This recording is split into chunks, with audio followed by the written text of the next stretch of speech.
Moving on, Steph Curry, Klay Thompson could not find their range. Again, Steph was able to get better in that fourth quarter, but it looked as if the Cavs were just playing with an urgency that Golden State didn't have.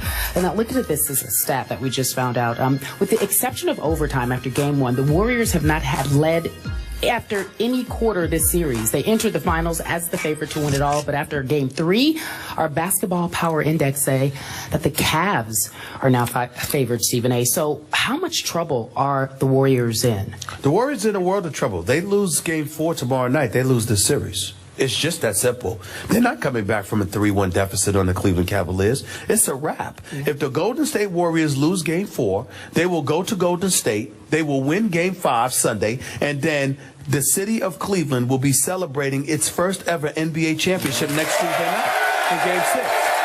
They cannot.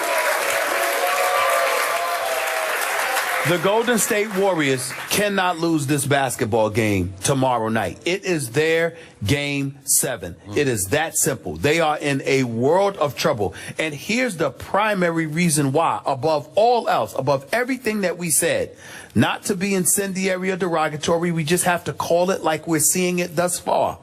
What happened in games 1 through 3 may not necessarily happen in games 4 through 7, if there is a game 7. But I'm going to tell you what I see over the first 3 games. The Golden State Warriors are soft. It's just that simple. Cleveland is more physical. They're going at them. They're throwing bodies at them. They're not giving Steph any open shots. It's not just Matthew Dellavedova. Matthew Dellavedova is trying to fight like heck through one pick after another after another. But no matter who picks, who gets picked, all of a sudden there's another defender. Do you know how many times last night Tristan Thompson was on Steph Curry? He was right in his face because they're switching. Or LeBron was on him. Or Iman Shumpert was on him. Or J.R. Smith is on him. Steph Curry, the game plan for the Cleveland Cavaliers has been very, very simple.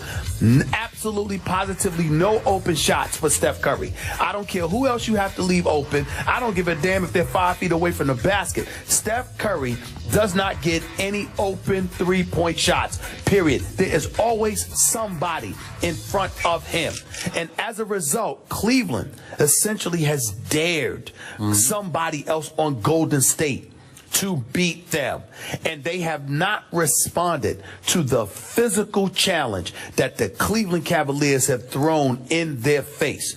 It doesn't matter whether it's Tristan Thompson rebounding, whether it's Mozgov attacking early, whether it's LeBron attacking the rim with abandon, whatever the case may be, defensively and offensively, Golden State has not matched Cleveland's physicality. And especially, I mean, offensively, they're a perimeter shooting team.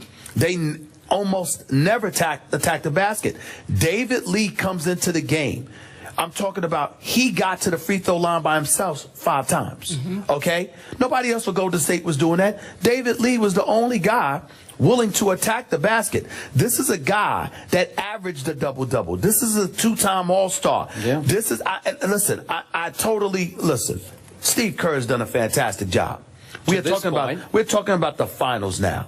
The finals. David Lee is not a scrub. He's a defensive liability, no doubt. But every team has a defensive liability. It happens. You have to score points to win games. Defense may win you championships, but points win games. And you need David Lee on that court because he's the only one that gives Golden State a different look because he appears to be the only one that's attacking the basket. I saw Andrew Bogut get the ball with his 7'1" self.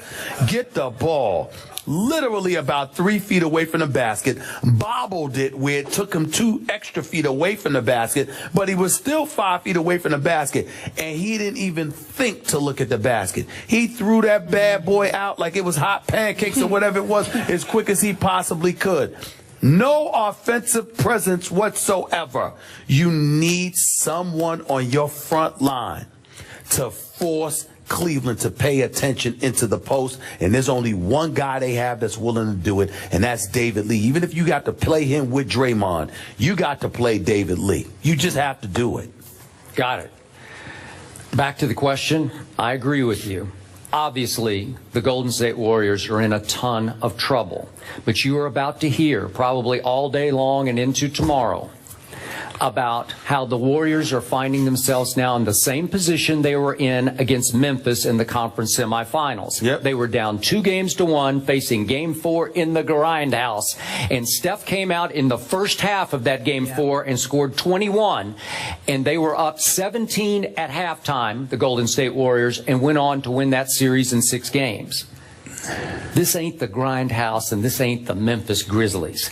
This is LeBron James in his house, back home, playing in his 5th straight finals. And this is Delhi on a roll. And this is the best defense that this team has faced all year without question through the Western Conference playoffs. A very physical, as LeBron calls it, team grit kind of a defense. And I got to tell you, my takeaway from the last 2 games, after the Kyrie injury, I think everybody in the Bay Area, all the Golden State Nation fans, were preparing for the parade. No Kyrie, no problem, we got this. Now they're preparing for doom and gloom because their basketball team, even though it said the right things, came out and played with arrogance and without urgency the last 2 games. With arrogance and without urgency because they were like, we got this. We're the better team. You said yesterday, they're the better basketball team. Well, they should be because they were the #1 offensive team in the league and the #1 defensive team in the league. But that doesn't win any finals games because you better come out and play, and I'm going to refer to the Kobe tweet without going through the whole thing, but I really like what Kobe tweeted right after the game. Yes, that so basically Cleveland was playing like its life depended on it, while Golden State's playing like we'll be back to several finals, right? That's how they're playing right now. So are they going to get urgent before tomorrow night? Steve Kerr said before that Game 4 at Memphis, this is our moment of truth. Well, this is your moment of doom and gloom, pal, because you're about to go down in flames. Well, let's remind our audience. You picked Golden State in 7. I picked Cleveland in 6. Yep. But I'm here to tell you, piggybacking off of your comments, I got news for you. And we're not making our pick till tomorrow. Cleveland's in trouble for Game 4. And I'm going to tell you why. So I see where you're going. I'm going to tell you why. It was a mistake for the Cavaliers to allow Curry to get hot in that 4th quarter. That was a mistake. You had your foot on their throats. You were running them out the building. You had an opportunity to demoralize them, to literally snatch their heart, or figuratively speaking, snatch their hearts out of their chest. And you took your foot off the gas. It wasn't just that you had a 20-point lead. It's that it was erased in a matter of minutes. Yeah. It's not like you had the 20-point lead in the 1st quarter and they caught up to you in the 4th quarter. I'm talking about in a matter of minutes. It was gone just like that. And when it was gone primarily because Steph Curry caught fire, that's a bad sign. Because Steph Curry is like, okay, all right, here I come. Bump all of this. You know, I wish they got me easier shots. I wish it wasn't so tough, but I've adjusted now. Also, remember, immediately after the game, Matthew Dellavedova has to go to the hospital, has to get the IV treatment because of cramps, because he was dehydrated, whatever it was. You got to remember, Golden State has a full 2.5 days rest with their home games after Game 4. After Game 4. Yeah. Cleveland doesn't have that. They got to play in less than 48 hours. So even though Delly's going to be there, and Delly's receiving treatment, I think he'll be okay. And you think he'll be okay. At the same time, can you rely upon him to do what he did in Game 3? Because everything he did last night was needed. And it was necessary. Shumpert did bang up his shoulder. I assume he'll be able to go because he came back. All I'm saying to you is this. These are the Golden State Warriors. This is a prolific offensive scoring team. Steph Curry, regardless of his struggles, regardless of how inexplicable his efforts were in the first 3 quarters, this is the reigning league MVP, who I'm going to repeat is the best shooter I have ever seen. You don't let shooters catch life like that. It would have been better for him to come out smoking and then go cold the last 3 quarters. Okay, so it was for him to be cold and then get hot the last quarter. Okay, do you think he's capable of scoring 21 in the first half tomorrow night the way he did at Memphis in Game 4? Yes, but I got news for you. It doesn't matter whether he scores 21 in the first half. I think Steph Curry is capable of showing up for Game 4 and dropping 40. I think he's capable of that. And I'm just telling y'all, you understand? The city of Cleveland, the Cavaliers, all of y'all, don't get too comfortable. This is Steph Curry we're talking about here, who can pull up from 40 and do it with his eyes closed. This dude catches fire. It changes everything. But you still like your N6 prediction for the Yeah, Cavs. but we'll talk about more of this tomorrow. Okay. I'm telling you, do not get comfortable. Steph Curry is coming. You heard it here first. He's coming. He's coming. Wait. Okay? I think Delhi's coming, right? Delhi. I'm just telling you. Y'all can talk all that noise. I'm not playing with y'all because listen, I love the Golden State Warriors, but I'm really hoping that Cleveland captures the championship. I'm not rooting against you. I'll pick the Cavs at 6. I'm telling y'all, don't get happy.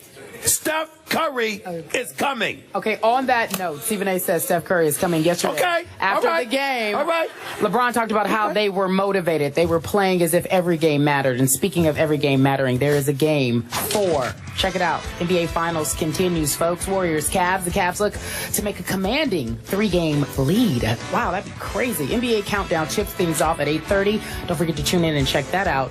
And then game 4 at 9 on ABC. You guys are excited about Delhi.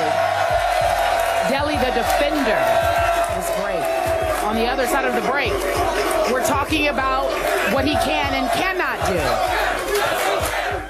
First take on the road for the NBA Finals. We're live at the Music Box. First Take, presented by Bass Pro Shops. Game 4 is tomorrow, and no team has ever overcome a 3-1 deficit. So if in fact that does happen, it will be all bad for the Warriors. Let's go Cavs. As we wrap up the show, Stephen A., I just want to give you this update. Matthew Dellavedova, we've been told, will be discharged later this afternoon from the Cleveland Clinic. He's fine. He was treated for dehydration. He'll be ready to play Game 4. Give me your thoughts on who will win. Who's going to win? You want me to go? Yeah. Yes. I glimpsed a brief sign of life from Steph and company last night in the fourth quarter. I've got Golden State winning in 7 games, so I got to tell you, they almost have to win Game 4. I will lean toward Golden State in Game 4. It will be the scariest game of the series for the Cleveland Cavaliers. Steph Curry is coming. I believe he's going to go ballistic in Game 4 tomorrow night. But I do not believe it will be enough somehow, some way. LeBron will find a way. Cleveland will go up 3-1 in this series. The Cavaliers will win tomorrow's game. 101-95. Stephen A. says that the Cavs will get it done. Skip says it will be the Warriors. He's left the crowd chanting. We'll see you tomorrow, 10 a.m. Eastern on ESPN2. Have a good